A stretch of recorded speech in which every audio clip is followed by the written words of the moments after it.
आप सभी का स्वागत है एचआर की पाठशाला में। हम देखने जा रहे हैं कुछ बहुत ही इम्पोर्टेंट क्वेश्चंस एसएससी जीडी का, जो पहले पूछे गए हैं या आगे भी पूछे जा सकते हैं। चलिए इसकी शुरुआत करते हैं।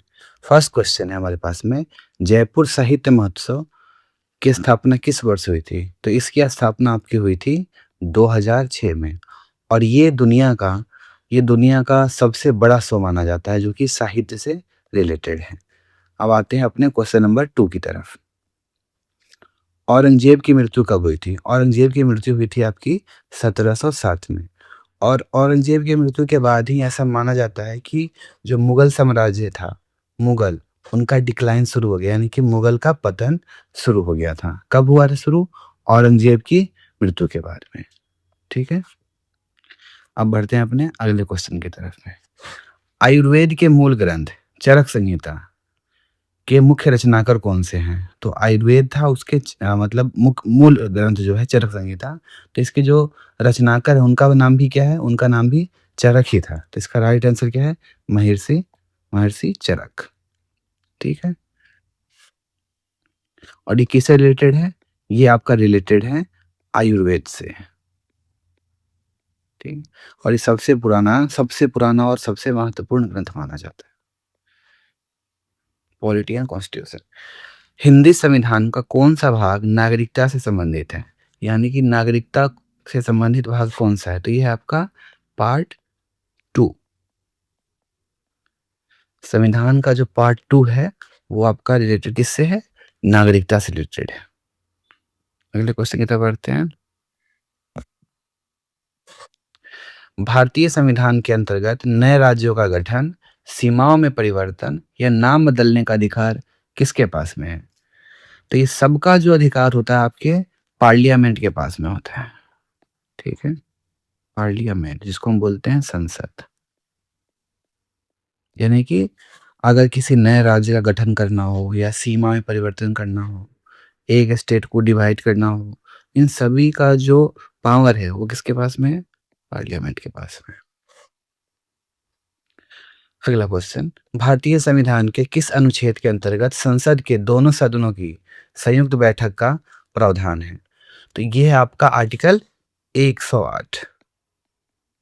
आर्टिकल 108, और इसकी जो अध्यक्षता होगा वो कौन करेगा? वो करेगा आपका स्पीकर। किसका स्पीकर? लोकसभा का। ठीक है,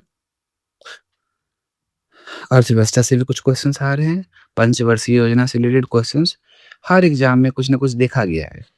पहला क्वेश्चन है, फर्स्ट 5 ईयर प्लान यानी कि प्रथम पंचवर्षीय योजना जो कि 1951 से 1956 तक था, वो किस मॉडल पर आधारित थी? ये क्वेश्चन मतलब कई बार पूछे जा चुके हैं, मतलब मोस्ट रिपीटेड क्वेश्चन अगर मैं बोलूँ तो ये है।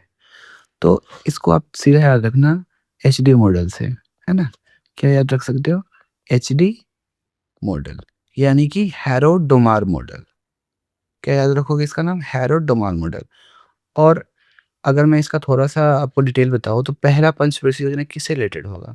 ये आपका रिलेटेड, अब देखो देश आज़ाद हुआ है तो हमें क्या चाहिए? हमें यहाँ के जितने भी नागरिक हैं उनको कम से कम खाना-पीना तो सही से दे पाएँ हम, है ना? उनकी बेसिक नीड्स किसी की क्या होती है? फूड होती है। तो पहला जो था वो रिलेटेड था आपके कृषि से, यानी कि एग्रीकल्चर। अब अगर हम एग्रीकल्चर को लार्ज स्केल पे बढ़ाने वाले हैं, तो उसके लिए हमें क्या चाहिए? Industry, machine. तो जो सेकंड पंचवर्षीय योजना होगा उसमें इंडस्ट्री को बहुत ज़्यादा फोकस किया जाएगा। ठीक है? अगले क्वेश्चन की तरफ बढ़ते हैं। व्हाट इज़ निम्नलिखित में से कौन-सा कार्य राष्ट्रीय प्रतिदर्श सर्वेक्षण कार्यालय NSSO, national sample survey office का मुख्य कार्य है? यानी कि जो हमारे देश में एनएसएसओ है उसका मुख्य कार्य क्या है? तो इसका मुख्य कार्य होता है कि बड़े मतलब कि बड़े पैमाने पर सामाजिक आर्थिक वो करना, सर्वेक्षण करना। ठीक है? Conducting socio economic survey on all India basis, मतलब सर्वे करने का काम किसका आता है? आपका एनएसएसओ। अब अगले क्वेश्चन हमारे जैसे कि कुछ साइंस से भी पूछे जा रहे हैं, देखते हैं क्या क्वेश्चन है। पुरुषों में टेस्टोस्टेरोन हार्मोन का मुख्य कार्य क्या होता है? जैसे कि पता होगा ह्यूमन ह्यूमन में 2 हैं, एक है मेल, एक है फीमेल। मेल का जो प्रोमिनेंट हार्मोन होता है, यानी कि जो बहुत एक्टिव हार्मोन होता है, जिसको हम बोलते हैं टेस्टोस्टेरोन, टेस्टोस्टेरोन। और फीमेल में 2 हार्मोन्स होते हैं। एक होता है आपका ओएस्ट्रोजन, एक होता है प्रोजेस्टेरोन, जो कि प्रेगनेंसी के दौरान प्रोजेस्टेरोन काम आता है। तो मेल का जो मेन हार्मोन है वो क्या है आपका? टेस्टोस्टेरोन। तो क्वेश्चन क्या है? पुरुषों में टेस्टोस्टेरोन हार्मोन का मुख्य कार्य क्या है? तो इसका मुख्य कार्य क्या है? देखिए, इसका मुख्य कार्य क्या है कि आपका मसल ग्रोथ में मदद करता है, फिजिकल डेवलपमेंट में। अगर किसी का टेस्टोस्टेरोन लेवल हाई है, तो उसकी अच्छी मसल ग्रोथ होगी, उसका फिजिकल अपीयरेंस देखने में ठीक होगा। Appearance of facial and body hair, अगर किसी के बॉडी के अंदर फेशियल हेयर नहीं आ रहे हैं, तो इसका मतलब आप एज्यूम कर सकते हो कि that person has low level of testosterone, regulating sperm production and sex drive.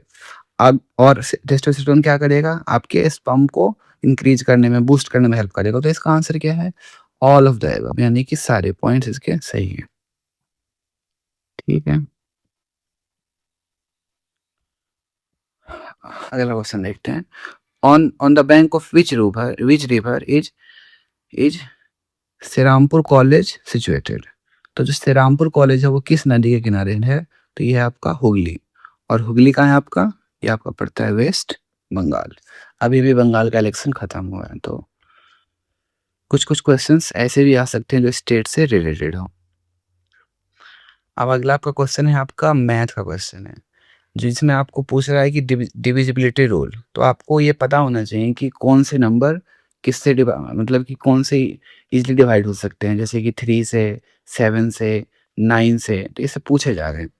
तो अगर कोई नंबर 9 से डिवाइड होने वाला है, 9 से, तो आप क्या कर सकते हो? जो उसके डिजिट का सम है, यानी कि जैसे मान लो 2, 3, 2 है, 2 है। अब ये नंबर मेरे पास में है, तो मैं कैसे बता सकता हूँ कि ये नंबर इससे डिवाइड होने वाला है या नहीं? तो इन सभी नंबर्स का सम अगर इक्वल टू 9 और 9 का मल्टीपल, अगर 9 और 9 का मल्टीपल हुआ, तो ये इजीली 9 से डिवाइड हो सकता है। अगर इसका मैं सम करूँ, 2 + 3 + 2 + 2, 3 to 5 to 7 to 9, इसका सम 9 हो रहा है, और 9 से 9 को हम डिवाइड कर सकते हैं, यानी कि ये नंबर 9 से डिवाइड हो सकता है। तो ऐसे ही आपको इनमें से ढूँढना है। तो इनमें से जो है वो आपका राइट आंसर है सी। सी क्यों है? देख लेते हैं। 7 + 3 + 0 + 8। अब देखो, 7 + 3, 7 3 10 और 8 18। अब 18 जो है 9 से डिवाइड हो सकता है, यानी कि ये नंबर भी 9 से डिवाइड हो सकता है। ठीक है। अगला क्वेश्चन है, find the wrong number in the series. अब मेरे पास में ये एक सीरीज है, जो कि मैं लिख देता हूँ। 3, 6, 11, 18, 27, 39 एंड 51। मुझे बताना है कि इसमें रॉन्ग कौन सा है, यानी कि इस थ्रू आउट द सीरीज एक सीक्वेंस को फॉलो किया जा रहा होगा, लेकिन कोई ऐसा नंबर होगा जो इसको ब्रेक कर रहा होगा। तो हम देखते हैं कि इसमें से राइट आंसर क्या है हमारा। अब देखो, अब 3 के बाद में क्या है? इसमें क्या है?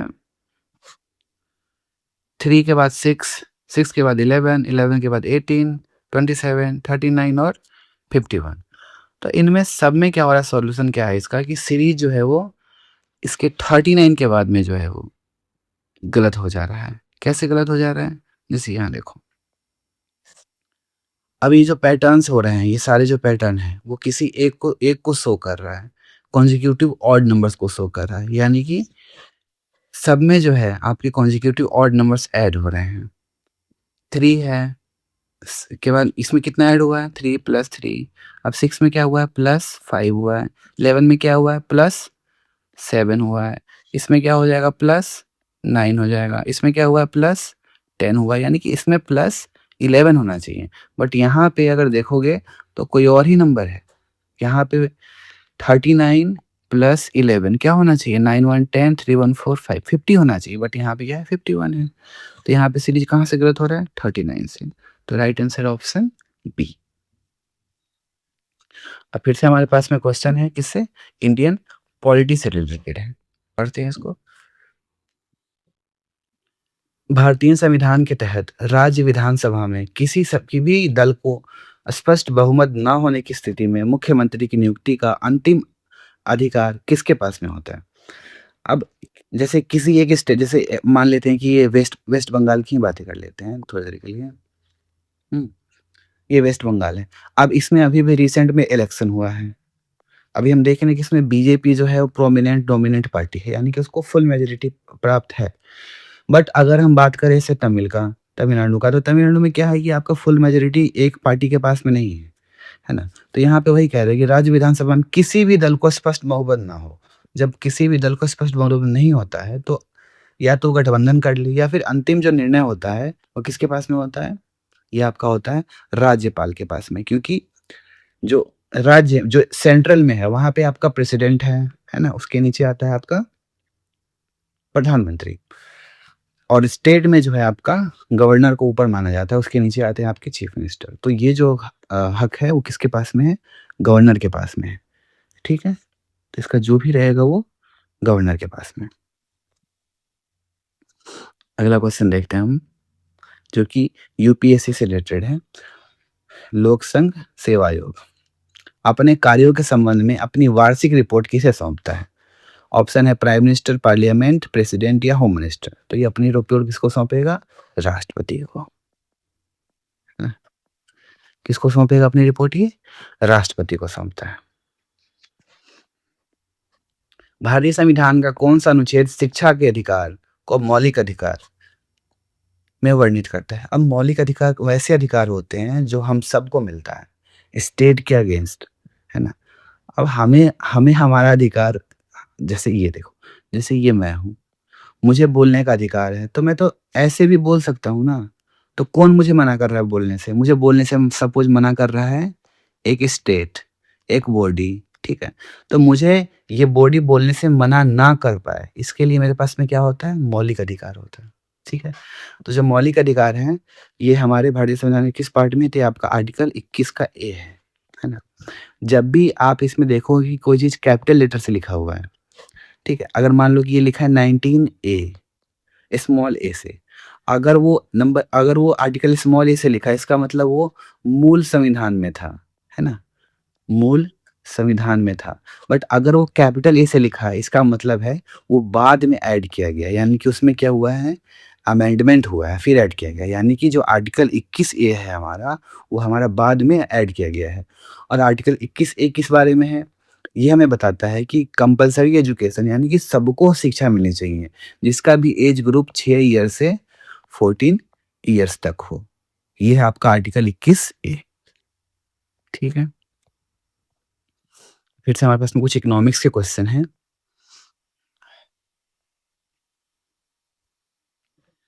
2025 में एक वरिष्ठ नागरिक प्रधानमंत्री वद वय वंदना योजना, पीएमवीबीवाई, है ना? हिंदी में बहुत बड़ा नाम है, आप इसको इंग्लिश में याद कर सकते हो, पीएमवीबीवाई के तहत अधिकतम कितनी राशि का निवेश कर सकता है? एक वरिष्ठ नागरिक प्रधानमंत्री के पीएमवीबीवाई के तहत कितने कितने राशि का निवेश कर सकता है? तो इसका है आपका 15 लाख। ये आपका क्या है? अधिकतम राशि है कि आप 15 लाख तक इन्वेस्ट कर सकते हैं फॉर सीनियर सिटीजन, ठीक है?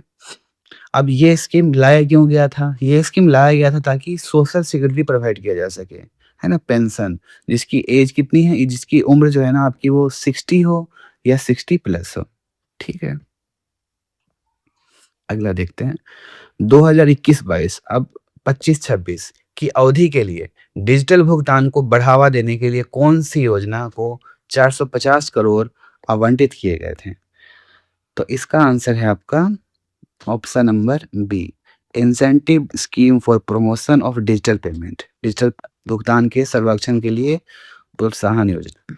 अब जो भी अगर इकोनॉमिक्स से ऐसे क्वेश्चन आपके पास में आते हैं, ऐसे ऐसे टाइप के क्वेश्चन, और आपको उसका आंसर नहीं पता है सपोज़, तो आप इसमें जो कि लॉन्ग हो, है ना? जो एक्सप्लेन्ड हो, यानी कि जो बहुत ज़्यादा डिटेल में दिया हो, जो बहुत ज़्यादा जैसे एक्सप्लेन किया हुआ, जैसे ये वाला है ना?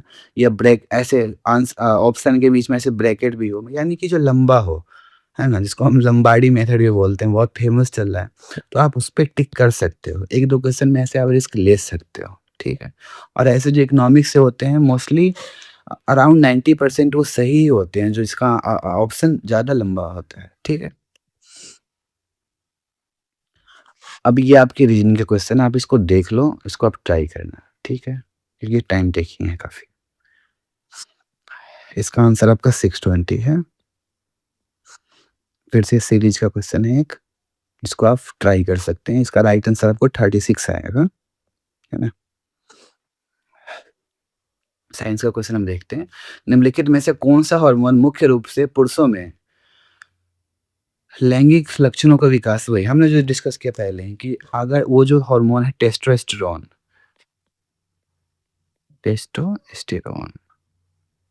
ये पूरा का पूरा जो जिसको हम बोलते हैं मेल कैरेक्टर है, यानी कि पुरुष कैरेक्टर जो भी है, मेल कैरेक्टर, इसको लाने में पूरा का पूरा किस हार्मोन का रोल है? टेस्टोस्टेरोन का।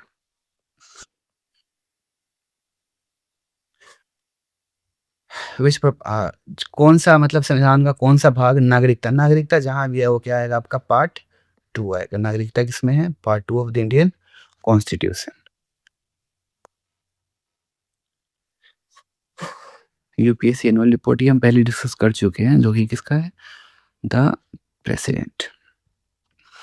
हाँ, 1857 के विद्रोह के दौरान रानी लक्ष्मीबाई के प्रमुख सैन्य सहयोगी और समर्थन कौन थे? तो इसका नाम है तात्या टोपे, है ना? ये अच्छा क्वेश्चन है, इसको आप ध्यान में रख सकते हैं। अगला क्वेश्चन है मांडू फेस्टिवल। स्थानीय संस्कृति और विरासत को प्रदर्शित करने के लिए मांडू महोत्सव किस राज्य में मनाया जाता है? तो इसका आपका राइट आंसर है एमपी। इसको ऐसे याद रख सकते हो, एम से मध्य प्रदेश और एम से आपका मांडू, मांडू, है ना? ध्यान में रहेगा ऐसे। अब हमारे पास में कुछ क्वेश्चंस फिर से हैं इकोनॉमिक्स के, जो कि रिपीटेड हैं, ये हम पहले ही कर चुके हैं। ये भी हो चुका है 15 लाख। अब देखते हैं कुछ भूगोल के क्वेश्चंस, है ना? जब भी भूगोल की बात आएगी तो हमें हमारे देश का बाउंड्री पता होना चाहिए, है ना? हमारे देश का बाउंड्री पता होना चाहिए।